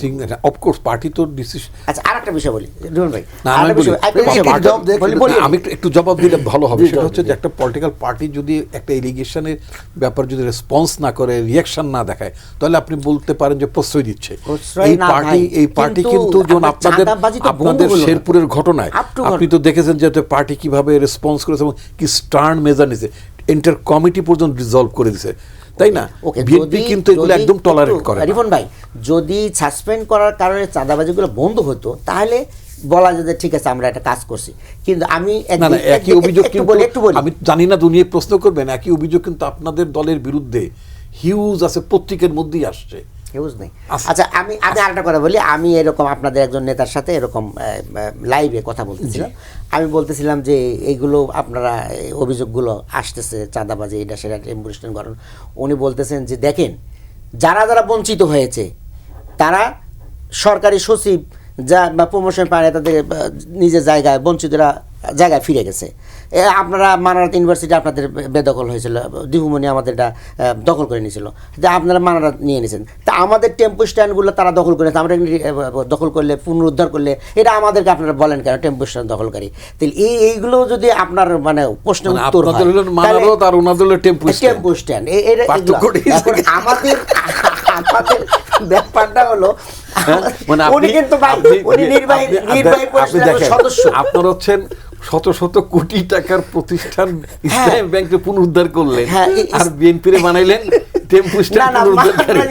You are really very intelligent. আপনি ইসলামিক ব্যাংকের কথা বলেন, আর ইসলামিক ব্যাংকের কথাটা আমি বলি। ইসলামিক ব্যাংকের যারা ডাইরেক্টর হয়েছে, কোন লোকটা জামাতের, সব বাংলাদেশ ব্যাংক দিয়েছে তাদেরকে। এখানে কিন্তু ডাইরেক্টর লেভেলে আমাদের জামাতের একজন লোক নাই। এখন এইটা কি আমরা ইসলামী ব্যাংক আমরা দখল করলে আমরা বুঝি না। আর একটা কথা বলি, সেটা হলো আমার মনে হচ্ছে জি। যে আগামীর বাংলাদেশ কেমন হওয়া উচিত জানবো এইটা- আপনাকে জানবো এই- জানবো এই- আপনার কাছে জানবো আচ্ছা, ঠিক আছে। আমরা ফয়েজ আহমেদ একেবারেই মানে তার কাছে স্পেসিফিক প্রশ্ন, তার আগের আলোচনায় ফয়েজ আহমেদ বলছিলেন যে খুব ভালো অবস্থা, সরকারের জায়গায় থাকলে এরকম বলতে হয় যে খুব ভালো অবস্থা, না না, না, কিন্তু সরকারের জায়গায় থাকলে বলতে হবে এরকম না কোনো না বিধান কিন্তু ডক্টর হেলাদুল উদ্দিন কিন্তু একবার স্পেসিফিক বলেন প্রতিদিন হচ্ছে, গতকালকেও হয়েছে, নারী সদস্যের ঘাড়ে কোপ দেওয়া হয়েছে, ঘাড়ে কোপ দিছে, কালকে। হ্যাঁ এরকম অসংখ্য তিনি ওনার ভাষায় আমি হচ্ছে। এখানে আছে 20টা ঘটনা আজকেরই আমি দেখা আজকে 20টা ঘটনা আছে। আজকে এগুলো 20টা কি ঘটনা। মেইন স্ট্রিমে নিউজ হয়েছে? হ্যাঁ হ্যাঁ লিঙ্কগুলো আছে আমি না না দিতে না পারবো ইটস আপনাকে। ওকে, আমি বলতেছি এখন আমি ওনার জি। সঙ্গে এখন আমরা এখনো দেখেন আমি তখনও বলছিলাম কিছু আইসোলেটেড ইনসিডেন্ট যেটা কোনোভাবেই কাম্য নয়, এবং বাট এটা হয়। আমাদের ওভারঅল যেই শান্তি শৃঙ্খলা সেটা যে সন্তুষ্টির চূড়ান্ত কারণ তাও কিন্তু না, আমি বারবার বলছি। But that is the fact হচ্ছে আমরা তো যেই দেশের রাজনৈতিক সংস্কৃতির মধ্যে আছি সেটাকে একটা স্ট্যান্ডার্ড ধরেই বিবেচনা করতে হবে। ভাইয়ের যে অভিযোগগুলি আমি ফাইন, অভিযোগ থাকবে, ওনার রেমিডিস চাইবেন, সেখান থেকে পাবেন, কিন্তু আমি এখনো এমন কোনো মেজর ঘটনা 300 আসনে নির্বাচন হচ্ছে, পুরো দেশে নির্বাচন হচ্ছে, কয়েকটা জায়গায় কিছু কিছু ঘটনা ঘটছে, কোনো জায়গায় চেয়ার ছোড়াছুড়ি, এখন ধরুন শেরপুরের ঘটনা চেয়ার ছোড়াছুড়ি দিয়ে শুরু হয়েছে, অ্যালার্মিং কোন জায়গায়, আমি কিন্তু বলেছিলাম অ্যালার্মিং কোন জায়গায়, চেয়ার ছোড়াছুড়িকে আমরা মেনে নিতে পারি কোনো মানে আমাদের পলিটিক্যাল স্ট্যান্ডার্ডের কারণে, কিন্তু চেয়ার ছোড়াছুড়ি একটা প্রাণকে মেরে ফেলবে, রাস্তায় ফেলে, এটা তো আমরা মেনে নিতে পারি না। সো সেই জায়গায় আমাদের কনসার্ন পরিষ্কার, আমি কোনো কিছুকে জাস্টিফাই করছি না যে এটা দিয়ে এটা হয় নাই বলে আমরা খুব ভালো আছি, ভালো মন্দের বিষয় নাই, ভালো খুব কালেকটিভ ব্যাপার, ভোটারদের রেসপন্সিবিলিটি আছে, সবার সবচেয়ে কম রেসপন্সিবিলিটিস যাদের তাদেরটা আগে বললাম, পলিটিক্যাল পার্টি ক্যান্ডিডেটদের রেসপন্সিবিলিটি আছে, পলিটিক্যাল পার্টিগুলির আছে, সরকারের আছে, ইলেকশন কমিশনের আছে, সবার আছে। আমরা একটা কালেকটিভ এফোর্ট নিয়ে আগাচ্ছি, আমরা একটা ভালো ইলেকশন চাই, এটার সঙ্গে কি কারো কোনো দ্বিমত আছে? না। এখন আপনি এই অভিযোগ আনবেন, আরেকজন অভিযোগ ডিনাই করবে, এটা একটা আছে, এটা রাজনীতিতে হয় ভাই। আমি এখন সরকারের প্রতিনিধিত্ব করি বলে আমি সব কিছু ভালো চলছে, সব কিছু সুন্দর, এটা বলার মধ্যে কোনো মাহাত্ম্য নাই। আমি যাকে বলবো যে দেখবে, উনি তো আমাকে জাস্ট সিম্পলি আমাকে নিয়ে হাসাহাসি করবে, উনি মাঠ দেখছেন না। আমি এবং একই সঙ্গে বিশ্বাস করি, আমি যে কথাটি বলেছি, যেই মানুষেরা বাংলাদেশের রাজনীতিকে অবজার্ভ করেন তারা আমার সঙ্গে একমত হবেন। আমি কোনো কিছু বায়াস রইতে বলি নাই, সরকারকে সেভ করার জন্য কিছু বলি নাই। রিয়েলিটি হচ্ছে যেই পরিমাণ সংঘাত সহিংসতার বিষয়ে 5 আগস্টের পর থেকে বিভিন্ন ঘটনায় আমরা দেখেছিলাম, সেই পরিমাণ সংঘাত সহিংসতা আমাদের নাগরিকদের রেসপন্সিবল ভূমিকার কারণে, নাগরিক বললে সব আসে, পলিটিক্যাল পার্টিও এর মধ্যে চলে আসে, সবার রেসপন্সিবল ভূমিকার কারণে অনেক ক্ষেত্রেই ঘটে নাই। ফর এক্সাম্পল, আপনি ধরুন আপনি পলিটিক্যাল রিপোর্টার, আমি নিজে পলিটিক্যাল রিপোর্টিং করেছি। বিএনপি যখন নমিনেশন ডিক্লেয়ার করেছে পার্টির, আমাদের যদি ব্যক্তিগত পরিসরে বলি, আমরা আশঙ্কা করেছি না এটা রিপন ভাই এত কাজ করেছেন, পরিশ্রম করেছেন, নমিনেশন পাননি, উনি কোনো প্রতিক্রিয়া দেখিয়েছেন? উনি পার্টির প্রতি পূর্ণ শ্রদ্ধা দেখিয়েছেন। রাদার আমি পার্টির ডিসিশনকে ওয়েলকাম করেছি। সো আপনি এই রাজনৈতিক গুণগত একটা পরিবর্তন আমাদের এখানে হয়েছে। আমি একজন ইন্ডিপেন্ডেন্টলি যদি পলিটিক্যাল অবজারভার হিসেবে বলি, তাহলে আমি এটা বলবোই, হয়েছে যেটা সেটা মেনে নিতে হবে আমাকে। আপনি শুনেন, এই নির্বাচনের সর্বোচ্চ সংখ্যক নতুন ক্যান্ডিডেট প্রতিদ্বন্দ্বিতা করছে, প্রথমবার নির্বাচনে প্রতিদ্বন্দ্বিতা করছে। এই নির্বাচন এত বছর পর একটা নির্বাচনের অনেক স্বাভাবিক আচার আচরণের সঙ্গেও পরিচিত না মানুষ। গ্রামে গঞ্জে প্রতিনিয়ত বিয়ে হলে যে বিয়ের পাত্র, যে বিয়ের পাত্রী কিছু জিনিস দেখে শিখে ফেলে, এটা হচ্ছে বিয়ের রেওয়াজ। আমাদের এখানে নির্বাচনই ছিল না, যে ক্যান্ডিডেট সে শিখবে কোত্থেকে যে তরিকাটা কি। সুতরাং এই যে ধরুন একটা পার্টিকুলার একটা ইনসিডেন্ট আমি বলি, এই যে বাড়িতে বাড়িতে গিয়ে নারীরা, এটা পরিষ্কার একটা রাজনৈতিক দলের বিরুদ্ধে অভিযোগ, নারীরা এই করছে, ওই করছে, এই নাম্বার নিচ্ছে, ওই নিচ্ছে, এসব বলে এক ধরনের আওয়াজ উঠেছিল। আমি খুব ডিটেইলে যাচ্ছি। এনআইডি কার্ড নিচ্ছে, ভোট কি বলে বিকাশ নাম্বার নিচ্ছে, টাকা দিবে, তারপর টাকা দিচ্ছে, ভিডিও দেখতেছি যে টাকা দিচ্ছে, টাকা তো দিচ্ছে। এই যে আওয়াজটা উঠেছিল, এর ফলে কি হয়েছে, মানে এমন একটা অবস্থা দাঁড়িয়েছে যে বাড়িতে কোনো বোরকা পরা নারী যাওয়াই বুঝি অপরাধের পর্যায়ে পড়ে, লেজিটিমেট করে ফেলা একরকম। এই জন্যই যেটা রিপন ভাই বলেছেন সমর্থনযোগ্য নয়, যেটা ভাই অভিযোগ তুলেছেন, that is the political spirit. ওনারা তো দুই দলকে প্রতিনিধিত্ব করেন, ওনারা এটা নিয়ে কিন্তু রিপন ভাই বলেন নাই না বোরকা পরে গেছে তাকে মারা জায়েজ ছিল, মোটেই না। উনি রিপন ভাই এটাকে ডিনাই করেন নাই, তো করেছেন। সুতরাং কখনো কখনো একটা ট্রেন্ড তৈরি হয়ে যায় ভাই জামাত করে, সে বোরকা পরে, তার জামাতের নারীরা যদি ক্যাম্পেইনে যায় তার অপরাধ না, বোরকা Campaign- জামাতেররাই করে তা না। আমাদের অনেকে আমি মামুনি বলছি, করে। এখন ক্যাম্পেইনিং এ যায় তো অপরাধ না কোনো। এখন এটাকে যদি আলাপ করতে করতে করতে করতে এমন একটা জায়গা বানিয়ে ফেলে, বোরকা পরে কোনো নারী কোনো বাড়িতে ভোট চাইতে গেলেই সেটা অপরাধ। তো আমরা নতুন কিছু ট্রেন্ড, আমি বিশ্বাস করি 2026 সালের নির্বাচনের ইতিহাস নিয়ে যখন লেখা হবে, নির্বাচনের এই প্রচারণার এই জিনিসগুলি যখন আসবে, তখন এই জিনিসগুলি থাকবে, এই আলাপগুলি থাকবে যে এই সময়ের ইলেকশনে এই ঘটনা ঘটেছিল। সুতরাং এটাকে আমি বলছি না কোনোভাবেই আপনি কোনো ঘটনাকে উপেক্ষা করবেন, প্রত্যেকটা ঘটনার রেমিডিস পাওয়ার অধিকার প্রত্যেকেরই আছে, কিন্তু আমি স্বস্তির জায়গায় যেটা বলছি সেটা হচ্ছে যে আমাদের ক্যান্ডিডেটরা, রাজনৈতিক দলগুলি অনেক বেশি রেসপন্সিবল আচরণ দেখাচ্ছেন। জি, ডক্টর জাহিদুর রহমান, অভিযোগ পাল্টা অভিযোগ এবং ফয়েজ আহমেদের সমাধানমূলক বক্তব্য। না, আমি খুব মানে একটা হচ্ছে ইউটোপিয়ান চিন্তা করা যায়, একটা মানে প্রাণ যাওয়া তো দূরেই থাকুক, একটা মারামারি হবে না, একটা ধাওয়া পাল্টা ধাওয়া হবে না। এই যে মারামারি শব্দটা বলছি আমরা, কিন্তু এমন না যে জামাত মার খেয়েছে, মারামারি হয়েছে, এর মধ্যে একজন হত্যাকাণ্ডের শিকার হয়েছেন, এটা অন্য পক্ষেও হতে পারতো। আমরা এইভাবে বুঝতে হবে ব্যাপারগুলো।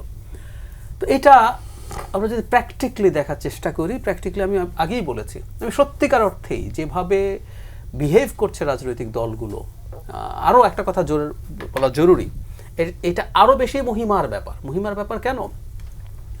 আমাদের আগে 91, 96 বা 2001-এর সময় যে রাজনৈতিক পরিবেশ ছিল, টেকনিক্যালি অবস্থা কিন্তু এখন আরও বেশি খারাপ। কারণ হচ্ছে আমরা যখন দীর্ঘ সময় একটা স্বৈরাচারের অধীনে থাকি, আমাদের মধ্যেও এক ধরনের অ্যাগ্রেসিভ মানসিকতা তৈরি হয়ে যায়।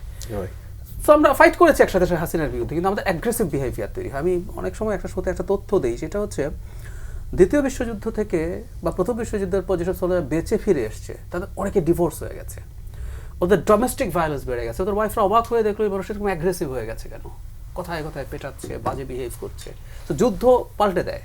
সো ওটা এক্সট্রিম, চরম এক্সট্রিম একটা জায়গা। কিন্তু 15 বছর আমরা তো খুবই অপ্রেস ছিলাম, টর্চার্ড হয়েছি নানা ফর্মে, বিশেষ করে পলিটিক্যাল লিডাররা হয়েছে, যেটা সবচেয়ে জরুরি কথা। যিনি পলিটিক্যাল লিডার না, তিনি হয়তো অতটা হন নাই, পলিটিক্যাল লিডাররা হয়েছে। তো টর্চার্ড মানুষের কিন্তু অ্যাগ্রেসিভ হয়ে ওঠার প্রবণতা থাকে। সেটাকে যদি আপনি বিচারে নেন, আমি সত্যিই মনে করি যথেষ্ট সংযম দলগুলোর পক্ষ থেকে দেখাচ্ছে। না হলে সরকারের আসলে যে দুর্বলতা আইন শৃঙ্খলা রক্ষার ক্ষেত্রে ছিল আগে, বাহিনীগুলো, আমি এটার জন্য মানে অনেকে জানবেন, ফয়েজ ভাইয়ের সাথেও শো করেছি, আমি সরকারের খুব শক্ত ক্রিটিক করি, সরকারের অনেক ব্যর্থতা, মানে সব সিচুয়েশন বিবেচনায় নিয়েও ব্যর্থতার ক্রিটিক করি। কিন্তু এখানে সরকারের যে অনেক বেশি ক্রেডিট আছে, আসলে তা না। আমি ফয়েজ ভাইও সরকারের জায়গা থেকে দাঁড়িয়ে খুব রাইটলি এটা পয়েন্ট আউট করেছেন, নাগরিকদের, যার মধ্যে সবাই ইনক্লুডেড আছে। একটা জিনিস হয়তো আমরা এবার নতুন, মানে আমরা যেহেতু আগে কম্পিটিটিভ ইলেকশনই করি নাই, একটা জায়গায় 5 তারিখের পর থেকে মেজর প্রবলেম আছে, এটা আমি নিজে দেখি তো সরাসরি, সেটার কারণে বলছি। সেটা হলো আমাদের অনলাইনে আমাদের যেভাবে আমরা বক্তব্য দেই, যে রেটরিক ব্যবহার করি, যে মন্তব্য করি, মানে সেটা হলো ভয়ঙ্কর। এটা কোনো ক্ষেত্রে আমি জানি না ইলেকশনের আগে এটা অনেক বেশি উস্কানি হয়ে দাঁড়ায় কি না, কিন্তু বাইরে মাঠে সোফার মেজর প্রবলেম নাই। অনলাইনের এই ব্যাপারগুলো আমি আশা করি এবারের পর মোটামুটি কেটে যাবে, আশা করি। কিন্তু এটা একটা মেজর প্রবলেম হয়ে দাঁড়াতে পারে, কারণ আপনি হেট স্পিচ দেন, আপনি কাউকে এমন ট্যাগ করেন, যেমন ধরুন জামায়াত ইসলামের রাজনীতি সমালোচনা আমি করি, ঘোষণা দিয়েই করি। আমার একটা পলিটিক্যাল ইডিওলজি আছে, আমি একজন লিবারেল ডেমোক্র্যাট, হ্যাঁ, আমি মধ্যপন্থী মানুষ। So any form of identity politics আমি রিনাউন্স করি, সেটা জামায়াত ইসলামী বা অন্য কোনো ইসলামী দলের, সেটা হিন্দুত্ববাদী বিজেপি হোক, সেটা রেসিস্ট ট্রাম্প হোক, আমি করি এটা। মানে ইভেন আমি বাঙালি জাতীয়তাবাদের সমালোচনাও করি। বাট এর মানে কি এই যে আমি নাস্তিক হয়ে গেছি, আমি ইসলাম বিদ্বেষী হয়ে গেছি? আমি সবাইকে আহ্বান করছি, আমার একটা পার্সোনাল ইউটিউব চ্যানেল আছে, ওখানে গিয়ে দেখুন তো আমাকে মানে যখনই আমি এই ক্রিটিক করছি, ওখানে নিচে কি মন্তব্য লেখা হচ্ছে। বাংলাদেশে যখন আপনি একজন মুসলিমকে এই ধরনের ট্যাগ করেন, এটা কিন্তু একটা ভয়ঙ্কর ঝুঁকিপূর্ণ ব্যাপার। শুধু তাই না, জামাতের একজন, আমি একটা আজকে প্রসঙ্গে বলে ফেলছি, একজন ওয়াজ করেন, একজন ভদ্রলোক আছেন, জামাতের নমিনেশন পেয়েছেন কুষ্টিয়া থেকে, উনি ওয়াজে আমাকে টাটকা শয়তান বলেছেন, কাফের বলেছেন, টাটকা শয়তানের চেহারা, কাফের বলেছেন, ইংরেজিটা কি জানি না, ফ্রেশ। এবং আমার জানাজা হওয়া উচিত না, উনি ওয়াজে বলেছেন। তার নমিনেশন এখনো আছে, আমির হামজা। মানে ওই বট বা ফেসবুক বা ইউটিউবের কমেন্টের কথা বলছি না, যে মানুষ আইন প্রণেতা হতে যাচ্ছে, এটা আমার জন্য না, কত রকম কত উদ্ভট বক্তব্য, যেমন ধরুন যেন কোপকো সম্পর্কে উনি যে মন্তব্য করেছেন, ক্ষমা চেয়েছেন, বাট 23 সালে দাঁড়িয়ে উনি আরাফাত রহমান কোকোকে উনি কুকুর বলছেন, আমি শব্দটা উচ্চারণ করছি, এটা ক্ষমা হয় নাকি? আমি যদি জিজ্ঞেস করি ক্ষমা হয় কিনা? উনি একজন ধর্মগুরু, উনি ওয়াজ করেন বসে বসে, উনি এগুলো বলছেন। তো এই জিনিসগুলো বন্ধ হতে হবে। আমি আশা করি এগুলো এই পর্যায়ে থাকবে, কিন্তু এমন কিছু না করা, যখন আপনি আমাকে বলছেন যে ওর জানাজা হতে হবে না, কাফের হয়ে গেছে, দ্যাট মিনস বাংলাদেশে এই রকম ট্যাগ করে মানুষ হত্যার ইতিহাস কিন্তু আমরা দেখেছি। আপনি হত্যাযোগ্য করে তুলছেন মানুষকে, এগুলো খুবই অ্যালার্মিং জায়গা। আমরা একটু এই বিষয়ে একটু হিলাল উদ্দিনের একটু ওটা রেকর্ড আছে, আমি শোনাই, আপনি যদি ইয়ে করতে চান আমি বাজিয়ে শোনাতে পারবো উনি কি বলেছেন। জি, মানে ডাক্তার জাহিদের জায়গাটা হচ্ছে যে এই জাতীয় প্রার্থিতা থাকে কিভাবে, মানে দল আপনারা এগুলো কি দেখেন না বা বিবেচনা করেন না যে একটা মানে এই জাতীয় বক্তব্যগুলো কি আপনাদের চোখে পড়ে কিনা? ধন্যবাদ। আসলে প্রার্থিতা নির্ধারণ করবে তো ইলেকশন কমিশন। না না না, আপনার দলীয় মনোনয়নের কথা বলছি। দলীয় মনোনয়নের বিষয়টা এখন কোন প্রেক্ষাপটে উনি কখন কোথায় বলছেন, এগুলো পার্সোনাল ইস্যু নিয়ে না হিলাল ভাই, যে প্রেক্ষাপটে হোক না, আমি রিপন ভাই আমি বলি, আপনাদের চেয়ারম্যান কিন্তু সিলেটে গিয়ে উনিকে একটা ফতোয়া দিয়ে দিয়েছেন কিন্তু, হ্যাঁ, যে যারা জান্নাতের টিকিট বিক্রি করে তারা হলো শিরক করে, কুফরি করে। হেলাল ভাই এক সেকেন্ড, আমি প্রেক্ষাপটটা বলে দিই। আমি জামাতে উনি ওর মধ্যে বলেছেন, আপনি চাইলে আমি শোনাতে পারবো, আমাকে প্রেক্ষাপট নিয়ে চ্যালেঞ্জ দেন না, আমি শুনিয়ে দেব। আমি ডকুমেন্ট ছাড়া কথা বলি না, আপনি কেন যেটা বলছিলাম সেটা হচ্ছে উনি বলছেন আমি জামাতকে যেহেতু সমালোচনা করি সেই কারণে উনি বলেছেন ওনার বক্তব্যে। ওকে, আপনি তার সাথে পার্সোনালি এই করেন, আপনার মানহানি হলে মানহানি মামলা করেন, আপনি ইচ্ছে করে করেন। জনগণকে জানালাম কাদেরকে আপনারা এমপি বানাতে চান, ঠিক আছে, ওইটা জনগণ হিসাব করে ভোট দিবে। তে জনগণ যে ভোট দেয় উনি এমপি হবে, না হলে জাহিদ ভাই জিতে যাবে, অসুবিধা কি? দাঁড়ায় নাই তো নির্বাচন উনি যে বলতেছেন যে কি ধরনের ফালতু লোককে আমরা মনোনয়ন দিয়েছি, উনি যদি অযোগ্য হয় ইলেকশন কমিশন তাকে অযোগ্য ঘোষণা করুক। দ্বিতীয়, যদি উনি ভোট পাওয়ার যোগ্য না হয় জনগণ ভোট দিবে না।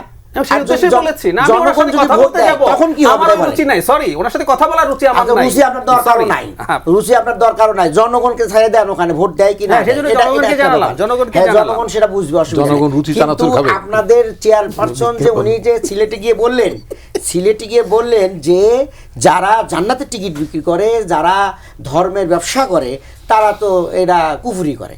বলেন তো তাহলে কারা করে? আসলে কি কোনো মানুষ কি জান্নাতের টিকিট বিক্রি করতে পারে? উনি কি পাইছে, কোনো জান্নাতের টিকিট পেয়েছেন? না না, তাহলে ওনার মতো একটা মানে চেয়ারপারসন যদি এই কথাটা বলে, তাহলে এটা কিভাবে হয়? এটা মিডিয়া রিপোর্ট আসছে। না না, উনি বলেছেন।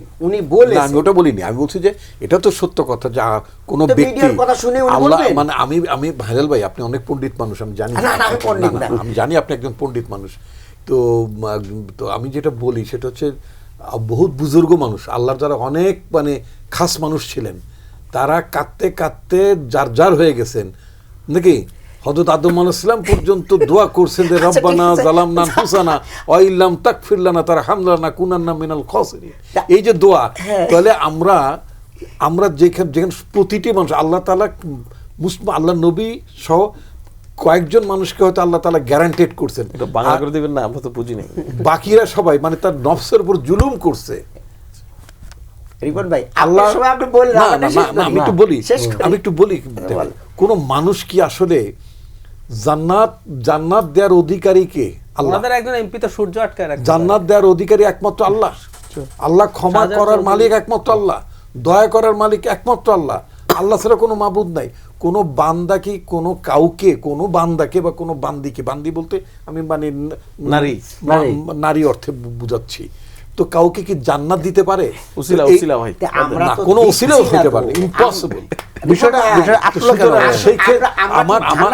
ইম্পসিবল। আমার পার্টির চেয়ারম্যান ওই কথাটাই বলছেন, নাউজুবিল্লাহ। উনি তো কুফর শিরিক এগুলো দিয়ে বলেছে। আর যাই হোক, আসলে তো কুফর এবং শিরিক ভালো কথা, কিন্তু এই টিকিটটা দিলে না, আগামী কালকে একটা শো হয় ওনাদের এখানে, ইসলামিক শো, এইটা যদি টিকিটটা যদি দিতাম, যদি আমরা বিক্রি করতাম, কত লেন্থ, কত সাইজ, কত এগুলো দিতাম, তাহলে আমাদের বলতে পারতেন। কিন্তু কেউ কি দেখাতে পারবে জান্নাতের টিকিট? উনি কি জামাত বলছে? তাহলে আপনারা বলেন, আমরা উই নেভার সেড ইট। আমরা তো আচ্ছা বলেন, আমাদের আমির জামাত যদি কোথাও বলতেন যে ভাই জামাতকে দাঁড়িপাল্লায় ভোট দিলে জান্নাতের টিকিট আপনারা পাবেন, আমাদের সেক্রেটারি জেনারেল অথবা আমাদের নির্বাহী পরিষদ সদস্য যারা আছে, অথবা আমি যদি বলি, আমি বললেন যে আমাকে বলতেন যে আমি জান্নাতের টিকিট বিক্রি করেছি। এখন কথা হলো এখানে ধর্মীয় অনুভূতির একটা বিষয় আপনারা বলতে চাচ্ছেন, কিন্তু এই দেখেন এই ধর্ম তো আমরা সারা বছরই পালন করি, আমাদের নামই বাংলাদেশ জামাত ইসলামী, কেমন? কিন্তু জামাতই আপনার ইসলাম কায়েম করবে। এখন এই নির্বাচন ইস্যুতে আসে নতুন নতুন টুপি মারাতে মসজিদ যাইতেছে এবং এখানে বলতেছে ভাই আসসালামু আলাইকুম, আমি এই আসনে দাঁড়াইছি, আমার তো দোয়া করবেন। কেন ভাই? এতদিন আপনার মসজিদে আসলে দোয়া চাইলেন না, এখন এসে মসজিদ দোয়া চাইছেন, তাফসির মাহফিলে চলে যেতেছেন, তাহলে ধর্মকে কারা ব্যবহার করতেছে? এইটা শুরু হয়েছে কোথা থেকে জানেন? শেখ হাসিনা ওই আপনার 96 সালে বিশাল একটা ঘঙ্গর দিয়া হাতে তসবিহ নিয়া এই যে শুরু করলো, সবাই এবারে বারে ভালো তো মানুষ ভোট দেওয়া শুরু করলো। ঠিক এখন মনে করেন আপনাদের মানে চেয়ারপারসন উনি সাধারণ মাজারে গিয়ে উনি এই মানে ভোটের না, এটা তো বিএনপির নতুন না, বিএনপিতে এর আগেও বেগম খালেদা জিয়া গিয়েছেন, হ্যাঁ সবাই করেছেন, আপনারা করেছেন, এইগুলোই কিন্তু ধর্মের ব্যবহার না। কিন্তু এগুলো না করে আপনারা এটা ধর্মের ব্যবহার না, আপনাদের পার্টি অফিস থেকে শুরু করেন, অথবা আপনার যেখানে চেয়ারপারসন দাঁড়াবেন ওই আসন থেকে শুরু করেন। এগুলো না দল তারা করতে করবে, এই সিদ্ধান্ত কি জামাত করবে? মাজার জিয়ারত করে, মাজার জিয়ারত করে যে মানুষের, আচ্ছা মাজার জিয়ারতের যে তরিকাটা, আপনি তো হজ করেছেন মনে হয়? আলহামদুলিল্লাহ। যে আপনি কি আমি রয়্যাল গেস্ট হিসেবে আপনাদের কয়েকজন নেতা সহ গেছি। নবী করিম সাল্লাল্লাহু আলাইহি ওয়াসাল্লাম আমু কয়েকবার আমি ওমরা এবং হজ করার সুযোগ পেয়েছি। নবী করিম সাল্লাল্লাহু আলাইহি ওয়াসাল্লামের মাজারে একটা সেকেন্ড দাঁড়ানো যায় না, শুধু আসসালামু আলাইকুম ইয়া রাসূলুল্লাহ এইটুকু বলার পরে কেউ দাঁড়ালে কিন্তু পুলিশ তাকে কথা না, আমি কিন্তু অনেকক্ষণ দাঁড়ায় দোয়া অনেকে তো রয়্যাল গেস্ট হিসেবে হয়তো আপনাকে চান্স দিয়েছে, কিন্তু মাজারের ব্যাপারে যেটা হলো যে আসলে মাজারের কোনো নাই, শক্তি নাই, শক্তি আছে একমাত্র আল্লাহ। ধর্মের অসংখ্য ব্যাখ্যা আছে, ব্যাখ্যাগুলো থাকুক, আমি বলছি আগামীকাল শুক্রবার একটা শো আছে, মাহফিলে গিয়ে ভোট চাওয়া হচ্ছে, ওই শোতে এগুলো কিন্তু আপনার সবাই করতেছে, আমাদের নামে আসে আমরা এই করি। ওনার কথা আপনি মধ্যে কথা বুঝতে পারছেন? কথাটা হলো যে একটু জামাত, শেষ করি, আপনার বলবেন? একটু বলি। আমার কথা হলো যে আমার শর্ট টাইম নেই ভাই। না, না, হেলাল ভাই এক বলেন, সেকেন্ড। বলতে। সেটা হলো যে আপনারা যদি মিডিয়া অথবা সরকার একটা কাজ করতেন, যে একদিকে তারেক রহমান এদিকে শফিউর রহমান, দুইজনের কাছ থেকে আপনারা ডিবেট নেন যে কারা আগামীতে দলের জন্য দেশের জন্য কি করবে, সরকার ব্যবস্থা নেবে। আমি আপনাকে বলি, এটা সুন্দর মানানসই। মানে হেলাল ভাই, আসলে এটা সরকারের দায়িত্ব না, এটা উন্নত দেশের সরকার করে না ইউজুয়ালি, হোয়াটএভার। এটা মিডিয়া প্রতিষ্ঠান, অন্যান্য বিভিন্ন প্রতিষ্ঠান করে, সেখানে পার্টিসিপেট করেন ক্যান্ডিডেটরা। হয়তো এবার নির্বাচনও হতে পারে, সেটা ডিফারেন্ট ইস্যু। আমি যেটা মানে বলতে চাই যে এই ডিবেট করার কোনো বিষয় তো এক না। সেকেন্ড একটু যোগ করে দিই, এটা সাধারণত পার্লামেন্টারি সিস্টেম একটা যদি কিন্তু আছে, কারণ হচ্ছে টেকনিক্যালি কি হয় জানেন, যে কেউ তো ধরেন জামাত জোট জিতলো, শফিক সাহেব বা তাহের সাহেব দুজনই দাঁড়ালো যে আমরা টেকনিক্যালি ব্যাপারগুলো এরকম যে আমি প্রাইম মিনিস্টার হতে চাই, তখন কিন্তু ভোটাভুটি হবে, তাই তো ব্যাপারটা না, এই জন্য যেটা হয় পার্লামেন্টটা হবে না, ওটা হচ্ছে সংখ্যাগরিষ্ঠ দলকে প্রেসিডেন্ট মানে যিনি ইয়ে থাকবেন, নির্বাহী বিভাগের প্রধান থাকবেন, তিনি ওটা পার্লামেন্টারি পার্টি ঠিক করে, পার্টি ঠিক করবে, কিন্তু আমি বলছি না, পার্টির মধ্যেই কিন্তু ভোটাভুটি হতে পারে টেকনিক্যালি, কিন্তু একটু খেয়াল করেন এটা পার্লামেন্টে না, টেকনিক্যালি জনাব শফিক হবেনি তা না। প্রেসিডেন্ট ইলেকশনে কি দাঁড়ায়, আপনি ঘোষণা করছেন আমি প্রেসিডেন্ট হতে চাই, সো আপনি স্পেসিফিক। হ্যাঁ, এখন পর্যন্ত কিন্তু দুই জোটের কেউই ঘোষণা করেননি যে আমরাই আমাদের দল থেকে বা জোট থেকে এনাকে প্রধানমন্ত্রী নির্ধারণ করছি।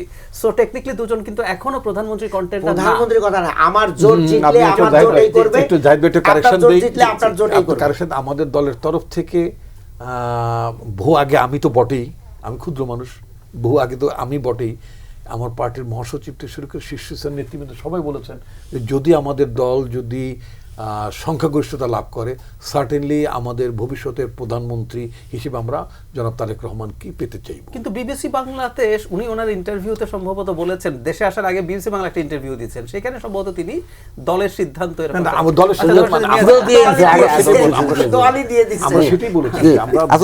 একবার আমরা অনুষ্ঠান শেষ পর্যায়ে একবারে একটা অভিযোগের বিষয়টাই বলি। সেটা হচ্ছে যে ওনারা যেটা বলেন আজকে বলছে না তা না, যে ওনারা তো ধর্ম নিয়ে না, মানে ধর্মীয় লেবাস ওনাদের রয়েছে, ওনারা ইসলামী দলের সঙ্গে ইসলাম আছে এবং ইসলামকে তারা মানে এবং ইসলামিক রাজনীতি করে, হ্যাঁ জামাত ইসলামী। তো এখন নির্বাচন আসলে তো জামাত তো সবসময় করে। অন্যান্য রাজনৈতিক দলের নেতারা এই যে টুপি একটা লাগায়, যারা জীবনে কোনোদিন মসজিদে যায় না, তারাও মসজিদে যাচ্ছে, তারা কি ধর্মের ব্যবহার করছে না? ওয়েল, আমি যেটা মনে করি ধর্ম হচ্ছে ধারণ করার বিষয়, স্ট্রেট বিশ্বাস করার বিষয়, ধারণ করার বিষয়, এবং ধর্মীয় পোশাকাদি সেটাও তার মানে ধারণ করা বিষয়, সোজা কথা। এটা মানে কোনো উপলক্ষে আপনার বিশেষ বিশেষ পোশাক পরিধান করার ব্যাপারটা আমি নিজে সমর্থন করিও না, মানে আমি খুব মানে স্পষ্ট ভাষায় বলতে চাই। তো কারণটা হচ্ছে যে আপনি শুধুই মাত্র নির্বাচন হলেই যে আপনি মানে টুপি মাথায় দেবেন, টুপি তো আপনি সবসময় মাথায় দিতে পারেন, এটা তো সুন্নত, হোয়াই নট? আপনি মসজিদে যাবেন, নামাজ পড়বেন, করবেন, ঠিক আছে। হ্যাঁ, তবে এটা ঠিক যে ইট ইজ দ্য ভোটার্স, ভোটাররাই তো ডিসাইড করবেন যে উনি কি সাপ্তাহিক মুসল্লি না বার্ষিক মুসল্লি না পঞ্চবার্ষিক মুসল্লি। পঞ্চবার্ষিক মুসল্লি মানে 5 বছর পরে এসে দাঁড়াইলেন। এটা পিপলের উপরে ছেড়ে দিই আমরা অহেতুক এই বিষয়গুলো নিয়ে খুব মানে ডিবেট বা মানে যেটা বলে একেবারে মানে মার্সল্যাঙ্গিং এর মধ্যে না যায় আমরা বোধহয় আমরা একটা করতে পারি। সেটা হচ্ছে যে আমরা পাবলিকের মানে যারা ভোটারদের উপর মানে ছেড়ে দিই, তারাই ডিসিশন নেক যে কোনটা মানে পঞ্চবার্ষিকীকে গ্রহণ করবেন না মানে প্রাত্যহিক মুসল্লিকে গ্রহণ করবেন, অথবা এই ধর্মের অপব্যবহারকারীদেরকে গ্রহণ করবেন, না প্রকৃতপক্ষে দেশটা যাদের হাতে নিরাপদ, গণতন্ত্র যাদের হাতে নিরাপদ, মানে বৈশ্বিকভাবে এবং দেশীয়ভাবে যাদের হাতে বাংলাদেশ নেতৃত্ব নিরাপদ থাকবে, তাদেরকে গ্রহণ করবে।